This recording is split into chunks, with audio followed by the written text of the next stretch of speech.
नमोस्तु नमोस्तु नमोस्तु। गुरुदेव, आपके द्वारा समय समय पर प्रवचन के माध्यम से, प्रश्न मंच के माध्यम से या क्लास के माध्यम से आचार्य जी के जीवन में जो घटनाएं घटी हैं उसको संस्मरण के रूप में हमारे सामने कई बार आपने रखी हैं। एक घटना गुरुदेव घटी है जो जिसको मैं महाघटना कह दूँ तो कोई अतिशयोक्ति नहीं है, और उस घटना को कई बार देखने के लिए कोशिश की। एक दो बार मैं कुंडलपुर भी गया, प्रयास किया, लेकिन ऐसा कहीं संयोग बना नहीं। और सुनने में भी आया तो वो ऐसा कोई प्रामाणिक व्यक्ति नहीं था जिससे मुख से सुन लें और उसकी सुनने के बाद संतुष्टि हो जाए। गुरुदेव, मैं उस घटना का जिक्र कुंडलपुर के बड़े बाबा से जोड़कर आपके चरणों में निवेदित करता हूँ। आप स्वयं इस महापद पर विराजमान है तो आपके मुख से वो जो घटना घटी है वो हमें ज़रूर सुनने मिलेगी। गुरुदेव, मेरी जिज्ञासा यह है कि जब बड़े बाबा को लेकर गुरुदेव के मन में विकल्प हुआ और उन्होंने नवीन जिलाने में उनको प्रतिष्ठित करने के लिए, उच्चासन देने के लिए जब निर्णय लिया, उस घटना को देखने के लिए बहुत से लोग आतुर थे, लेकिन कुछ लोग व्यवस्था के कारण नीचे रह पाए, कुछ लोग विश्वसनीय लोग थे वही ऊपर पहुंच पाए। गुरुदेव, वो घटना उस समय क्या नज़ारा था, कैसे घटी, और समय गुरुदेव के मन में घटना के पूर्व और घटना के बाद क्या विकल्प थे? गुरुदेव, इस घटना के आपके मुखारबिंद से हम सुनना चाहते हैं। नमस्तु नमस्तु नमस्तु। बहुत अच्छा प्रश्न है, प्रश्न की अनुमोदना करता हूँ।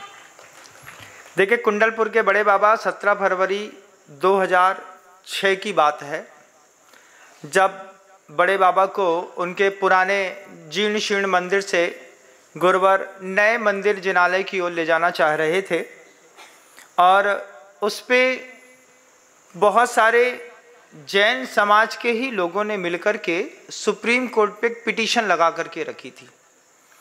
उस पिटीशन में पहले तो लगा के रखी थी, आवेदन लगा था, वो विचारणीय था वो पूरा का पूरा प्रकरण। फिर जब गुरुवार को उसको शिफ्ट करना था, बड़े बाबा को बड़े मंदिर में ले जाना था, तो लगातार कलकत्ता और कलकत्ता के साथ कुछ साधु संघ के भी अभूतपूर्व सहयोग से बड़े बाबा को नए मंदिर में जाने के रोकने के भरसक प्रयास किए गए। जितने भरसक प्रयास किए गए उतना ही गुरुवार को उन सब चीज़ों की जानकारी होने लगी। तात्कालीन वहाँ पर जो कलेक्टर थे राघवेंद्र सिंह जी, उन्होंने आकर के, मुझे आज भी याद है, आचार्य भगवान पुराने ज्ञान साधना केंद्र में सुमति छाया के जस्ट बगल से खुला जो उनका प्रोमाइसेस था, वहीं पर वो बैठे थे। राघवेंद्र सिंह जी ने आकर के उनसे कहा, आचार्य जी को टास्क दिया था कि सरकार ने पुराने मॉन्यूमेंट्स को आप हाथ नहीं लगा सकते हैं। आचार्य जी ने कहा कि जो पुरातत्व है वो बड़े बाबा हैं और बड़े बाबा की सुरक्षा के लिए ही मंदिर बनाया है। उनके अपने आर्गूमेंट थे, एक्सक्यूज थे उनके। उन्होंने लास्ट में एक बात कह दी कि सरकार किसी के ऊपर किसी को छोड़ती नहीं है, बड़े बड़े साधु जेल पहुंच चुके हैं। उस वक्त दूसरे संप्रदाय के कोई राम जी थे, वो उसी वक्त उनको एक 6-8 महीने पहले ही जेल हुई थी, तो उसका उन्होंने उदाहरण दिया। आचार्य जी ने बहुत धैर्यपूर्वक उसको मुस्कुराते हुए सुन लिया, बोले अब जो होगा तो देख लेंगे। लेकिन ये खुला चैलेंज था। बड़े बाबा को शिफ्ट करने से पहले एक वार्निंग थी कलेक्टर महोदय की, उनके साथ एसपी महोदय थे। एसपी महोदय ने जब कलेक्टर महोदय उठ गए तो एसपी महोदय ने हाथ जोड़ करके गुरुदेव से कहा, प्रभु आप तो श्री हरि हैं, आपने जो सोच लिया है वो तो होके रहेगा, आप बस आशीर्वाद दीजिए, बस आप आशीर्वाद दीजिए कि हमारे साहब को सद्बुद्धि आ जाए। ये सब तात्कालीन एसपी के थे, कलेक्टर एसपी दोनों वहां पर थे, गुरुदेव बैठे थे, चर्चा चल रही थी, सब दूर खड़े थे। मैं मात्र 3 फीट दूर खड़ा होकर के इस बात को प्रत्यक्ष गवाह रूप से सुन रहा था। सामने मुझे आज भी वह दृश्य याद है जब संतोष जी, जो अपने दमोह के उस वक्त प्रतिष्ठित व्यक्ति हैं जिनका लोहे का बहुत बड़ा काम है, संतोष जी वहाँ के अध्यक्ष थे, और वो भी वहाँ पर खड़े थे। जब आचार्य जी के पास से ये दोनों चले गए, फिर आचार्य जी ने ऑपरेशन मोक्ष किया। उस ऑपरेशन का नाम रखा था हम लोगों ने ऑपरेशन मोक्ष। और वो क्या गजब का दिन था जब आचार्य जी, मतलब सरकार देख रही थी कि ये छुएंगे और हम इस पे स्टे लगा देंगे, और सरकार नहीं देख रही थी। जैन समाज के ही बहुत बड़े सफल लोग लगातार इस बात के लिए पीछे पड़े थे कि बड़े बाबा अगर ऊपर चले गए तो छोटे बाबा बड़े बाबा से भी ऊपर दिखाई देने लगेंगे, उनका रुतबा बहुत बड़ा बढ़ जाएगा। इस जलन के मारे बहुत सारे साधुओं ने मिल करके और बड़े बाबा को शिफ्टिंग होने से रोकने का प्रयास किया, लेकिन आचार्य सिंह तो आचार्य सिंह है। एसपी की बात बिल्कुल सही थी, वो श्री हरि है, उन्होंने जो सोच लिया है उसको कोई तोड़ नहीं सकता है। जब ऑपरेशन मोक्ष की तैयारी हो रही थी, आचार्य सिंह जी ने पहला आवाहन ललितपुर के छोटे पहलवान से किया। आचार्य सिंह जी ने कहा अब ये ऑपरेशन मोक्ष तो होके रहेगा चाहे कुछ हो जाए। भूमिका बनाई कि सब लोगों को बड़े बाबा में विधान के निमित्त से कम 50,000 से ऊपर की जैन समाज को बुलाना पड़ेगा। 50,000 से ऊपर की जैन समाज बुलाई। Crane Bhupendra horse crane service Haryana, आज भी उसका मुझे नंबर याद है 98628821, उसकी क्रेन पे नंबर लिखा हुआ था। हम रोज जंगल जाते थे, वो 2 महीने पहले से वो वहीं पर क्रेन खड़ी हुई थी। उसके बाद ऑपरेशन मोक्ष शुरू हुआ। बड़े बाबा के पीछे की दीवार कुछ कारणों से डर रहे थे कि निकालेंगे तो कहीं बड़े बाबा चोटिल ना हो जाए, उनको कुछ हो ना जाए। उस वक्त हमारे संघ के गोल्ड मेडलिस्ट महाराज हैं मुनिश्री पुनीत सागर जी महाराज, जो सिविल इंजीनियर हैं, उनके निर्देशन पर बड़े बाबा की पीछे किले की दीवार खोली गई। आईआईटी के 4 इंजीनियर उस मंदिर को खोल रहे थे, जिसमें बड़े बाबा को कुछ भी एक भी खरोच ना आए। 4 इंजीनियर फेल हो गए, गोल्ड मेडलिस्ट पुनीत सागर जी महाराज सफल हो गए। उन्होंने सिविल इंजीनियर का कमाल दिखाते हुए एक जिगजैग प्लान लेकर के आए। मुझे आज भी वो कागज पे उनका प्लान मुझे दिखाया। आचार्य सिंह बहुत चिंतित थे कि पिछली दीवार खोलते पर बड़े बाबा जी को कुछ ना हो जाए।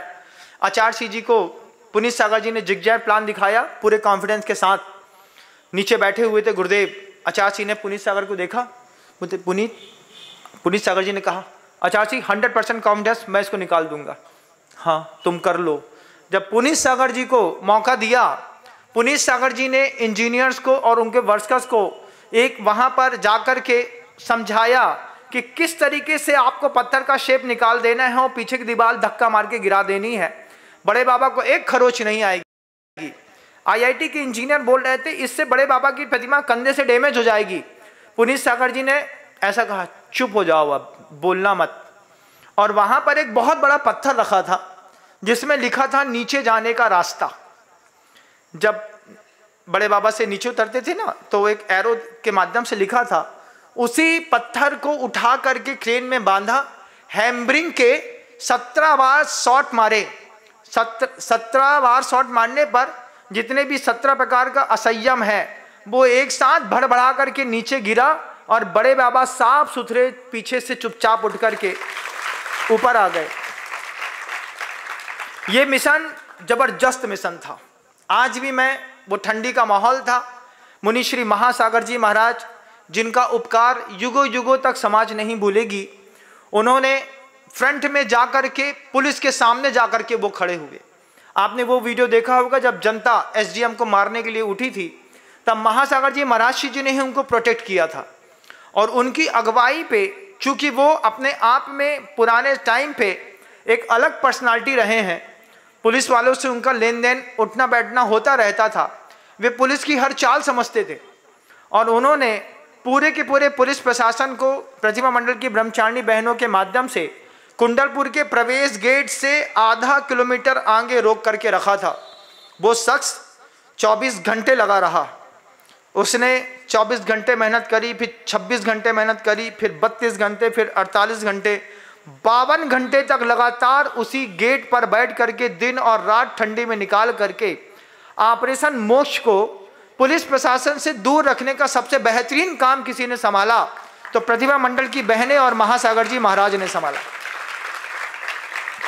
जबरदस्त काम था।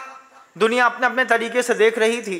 प्रशासनिक अधिकारी जब बेस बदल करके घुसने की कोशिश करते कि ऊपर जाएं, फोटो खींचें, कुछ देखें, क्या करें, तो नीचे में इतनी चौकियां बना दी थी कि ब्रह्मचारी भी क्यों ना हो, वो महाराज जी का कमंडल लेकर के ब्रह्मचारी महाराज जी के साथ ऊपर चढ़ने की कोशिश करते थे।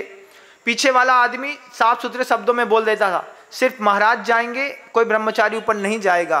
तो जो लोग ऊपर थे उन्होंने देखा, मैं वहाँ का प्रत्यक्षदर्शी रहा। गुरुवर वहीं पर खड़े होकर के आंसू बहा रहे थे। ब्रह्म सागर जी महाराज जी ने जब देखा कि बड़े बाबा क्रेन के माध्यम से ऊपर उठ रहे हैं, तब उन्होंने जाकर के गुरुवर से कहा कि गुरुदेव आप पधारो, बड़े बाबा जी ऊपर उठ रहे हैं। आचार्य जी रोते रोते बोलते हैं, क्या मैं बड़े बाबा को देख सकता हूँ? तो कहा कि हाँ आप बड़े बाबा को देख सकते हैं।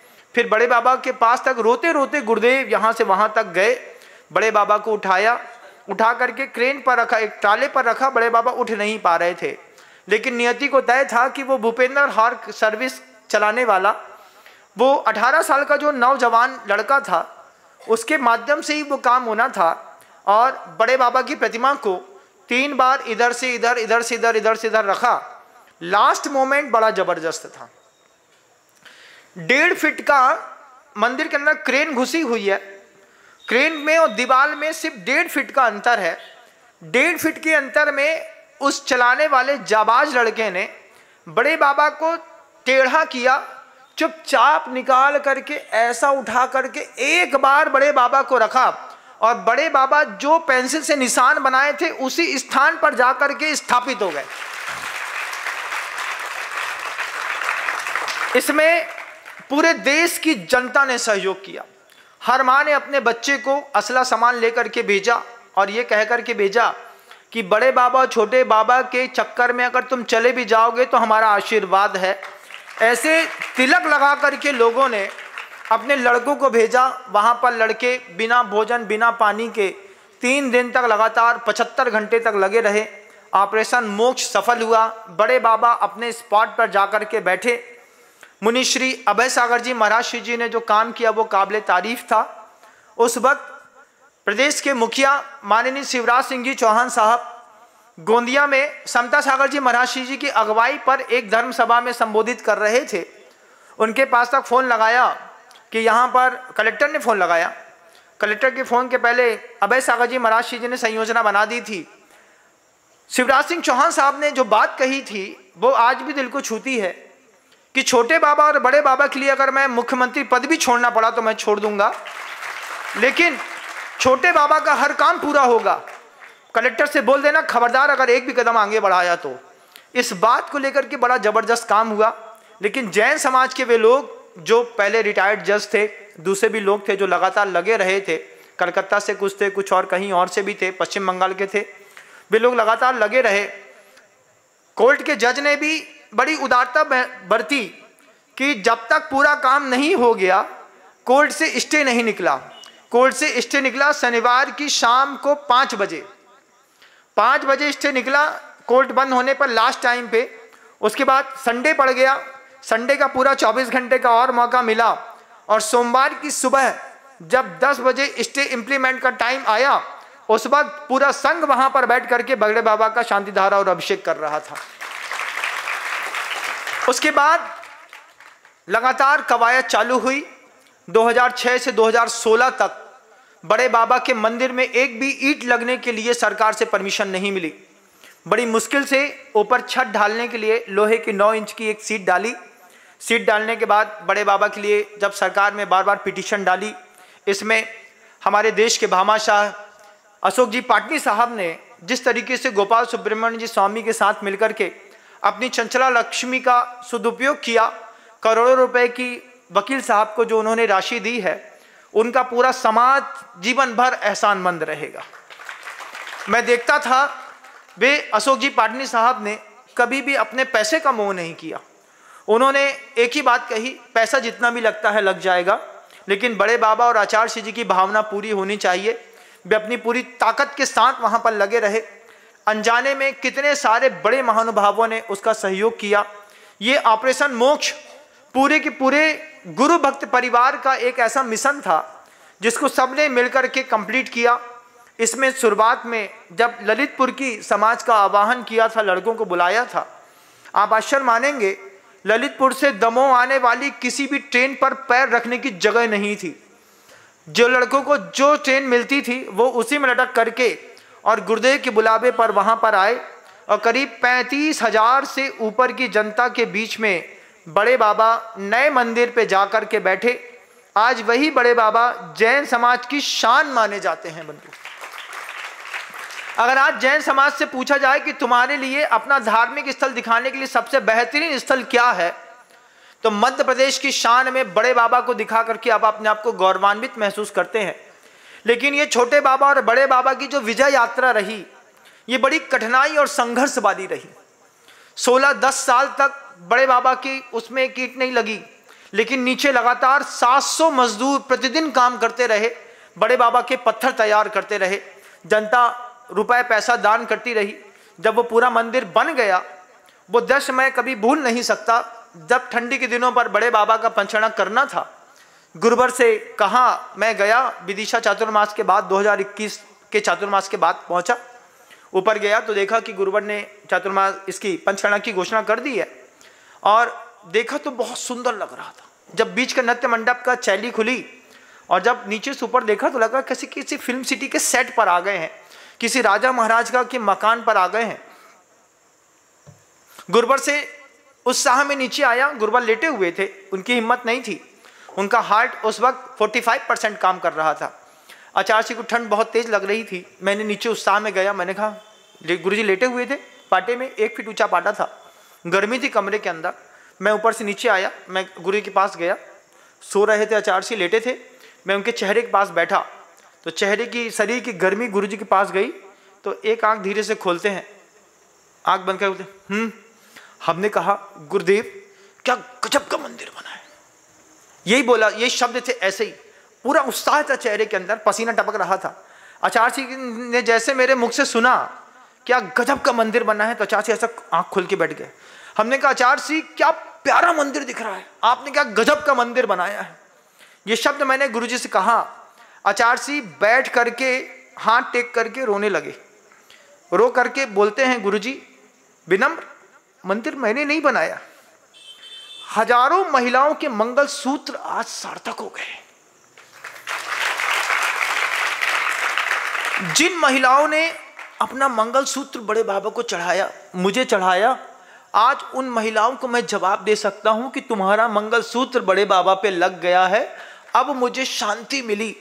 आचार्य जी की आंख से ऐसा भल भला के आंसू गिरा।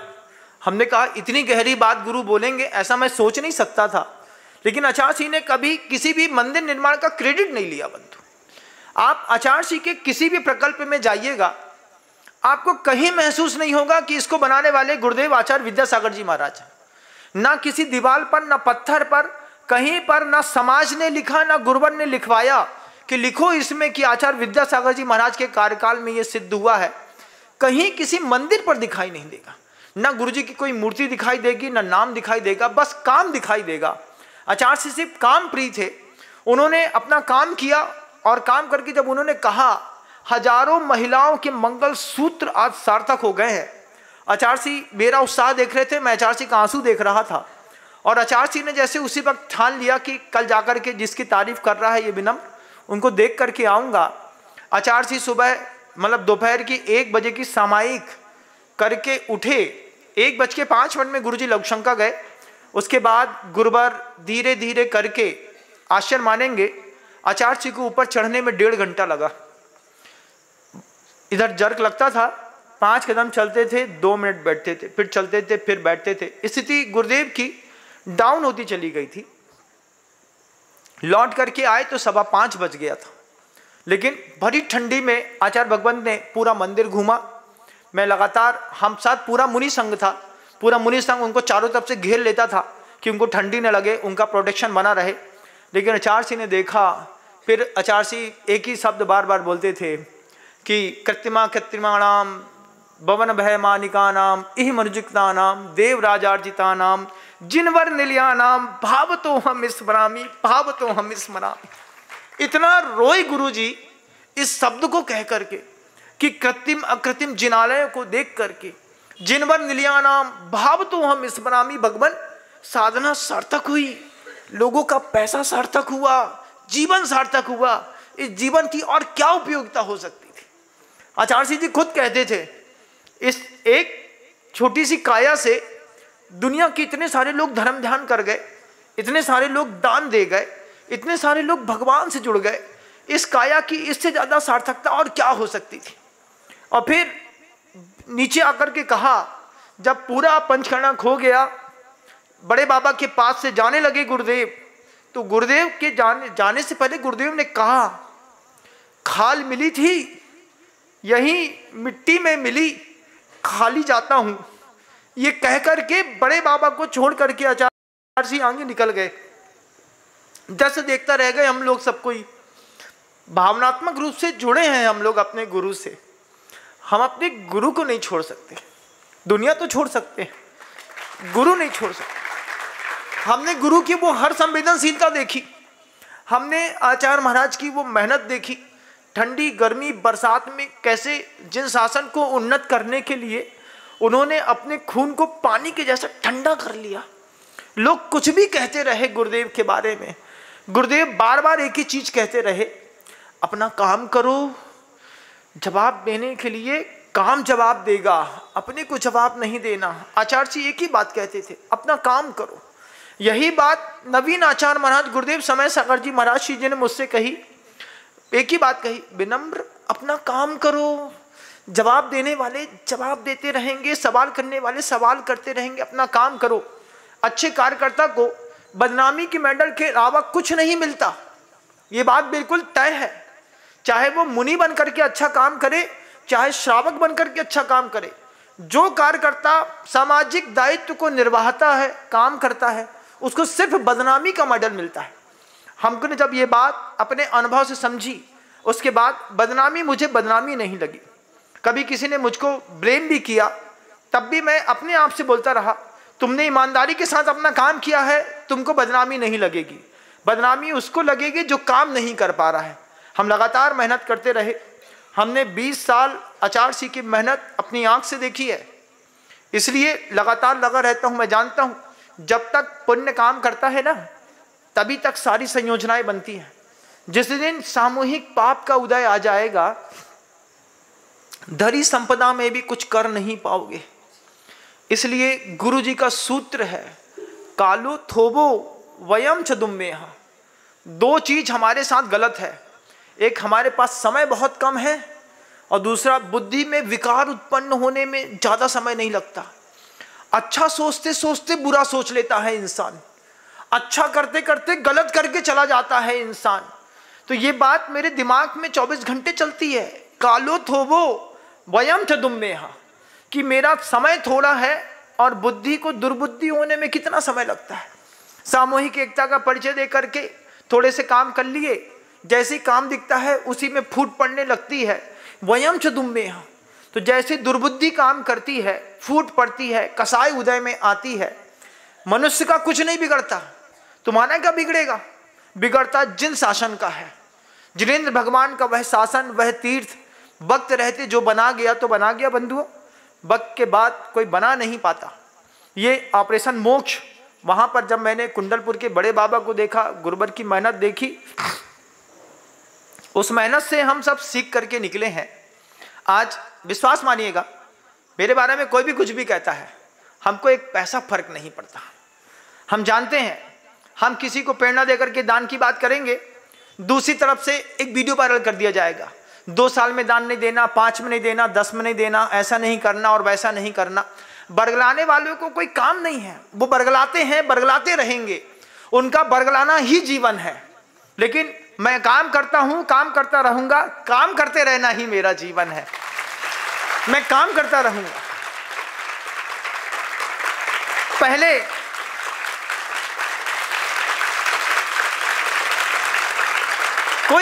कोई कुछ भी बरगलाएगा। समाज में कितने सारे साधु संतों की आप वीडियो वायरल देखेंगे, वे दान लेते नहीं ना, तो दान लेने वालों की बुराई करते हैं।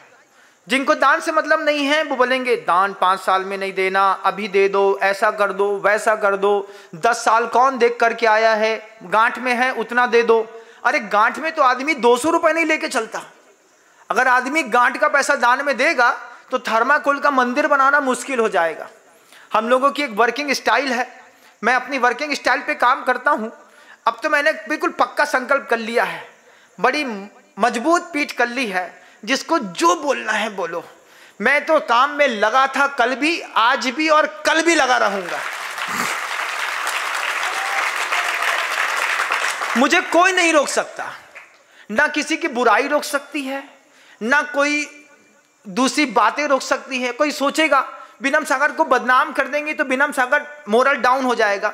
हम अपने पिताजी से इतना हैवी मोरल लेकर के आए हैं कि कोई भी हमारी बैटरी भी निकाल देगा ना, उसके बाद भी हम 200 किलोमीटर आगे जाकर के रुकेंगे। ये सेल्फ कमिटमेंट है हमारा। हमने अपने गुरु देखे हैं, हमने उस गुरु के साथ जिया है वो जीवन। हमने देखा है आचार्य जी के साथ में रह करके कि आचार्य जी क्या नहीं सुनते थे, कैसे कैसे पत्र उनके कंधे पर नहीं धर दिए जाते थे, कैसे गोलियां चलाई जाती थी। आचार्य जी मुस्कुराते रहते थे। जब हम लोग को गुस्सा आती थी तो गुरुवर एक ही चीज कहते थे, अरे काम करो ना, जनता तो सुनती है ना तुमको, अपना काम करो। बोलने वाले अपना काम करेंगे। आचार्य जी का एक जवाब दिल को छू गया। बोले तीर्थंकर तक संसार को नहीं पलट सके विनम्र सागर, तुम और हम मिलकर के क्या खाक पलट लेंगे? तीर्थंकर नहीं पलट सके। जितने पाप संसार में होते हैं ना, इसमें से एक भी पाप तीर्थंकर आज तक नहीं मिटा पाए। ना हिंसा, ना झूठ, ना चोरी, ना कुशील, ना परिग्रह, न कसाय। तीर्थंकर जैसी सत्ता कितनी आई इस सृष्टि पर, लेकिन पाप मिटा नहीं पाई। हम तुम क्या खाक मिटा लेंगे? जितना करते बने करते चलो, पंचम काल है, जितना करते बने करते चलो। जितना धन निकल जाए जेब से, मंदिर में लग जाए, लोगों को बोलते रहो, लगाते चलो, दान की प्रेरणा देते चलो, काम करते चलो। चरई वेती चरई वेती चरई वेती दिने दिने। गुरुदेव इतना सिखा करके गए। आज कोई रोकने की भी कोशिश करेगा, विश्वास मानिए 1000 कोशिश करेंगे, विनम सागर को दुनिया की कोई ताकत नहीं रोक सकती। एक क्षेत्र में नहीं, किसी भी क्षेत्र में नहीं रोक सकती। मैंने जितना संकल्प खुद के साथ किया है, मैं उतना काम तो करके निकलूंगा, चाहे कुछ हो जाए। मेरा काम हो जाएगा, उसके बाद भले मैं सरेंडर जोन में बैठ जाऊं कि अब मैं निर्विकल्प हूं, मेरा काम हो गया है। लेकिन जब तक मेरा काम नहीं होगा, सेल्फ कमिटमेंट है। हम न कल रुके थे, न आज रुकेंगे, न कल रुकेंगे। हम काम करते थे, करते हैं, लगातार करते रहेंगे। वीडियो वायरल करने वाले वायरल करते रहें, वे बोलते रहें ऐसा होता है, वैसा होता है, ये करते हैं, फलाना ढिकाना ढिमका, जिसको जो बोलते बने। लेकिन हम जहाँ से सीख करके आए हैं और हमारी ज़िंदगी जो लक्ष्य हैं, इसको ना किसी का शॉर्ट्स बिगाड़ सकता है, ना किसी का प्रवचन बिगाड़ सकता है। जनता बहुत समझदार है साहब, वो आपका प्रवचन भी सुनती है और दान भी हमको लगातार देती है। जिस जनता के सामने आप प्रवचन देते हैं, दूसरे लोग उद्बोधन देते हैं, समझाते हैं, वही जनता वहां से उठ करके आती है, यहाँ पर आधा आधा किलो सोना चुपचाप छोड़ करके जाती है। महाराज मंदिर में लगाना है और ये करना है। कोई किसी का काम नहीं बिगड़ रहा है। जो जैसी भावना रखेगा उसको वैसा परिणाम मिलेगा। ऑपरेशन मोक्ष बहुत जबरदस्त था, हम लोगों ने वो पूरा जीवन जिया है, उसी से सीख करके और प्रैक्टिकली सीख करके निकले हैं।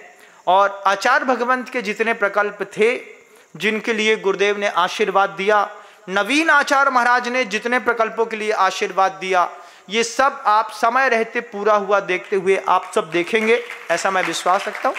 मेरा समय हो गया है, शब्दों को विराम देता हूँ। गुरुदेव श्री विद्यासागर जी महाराज।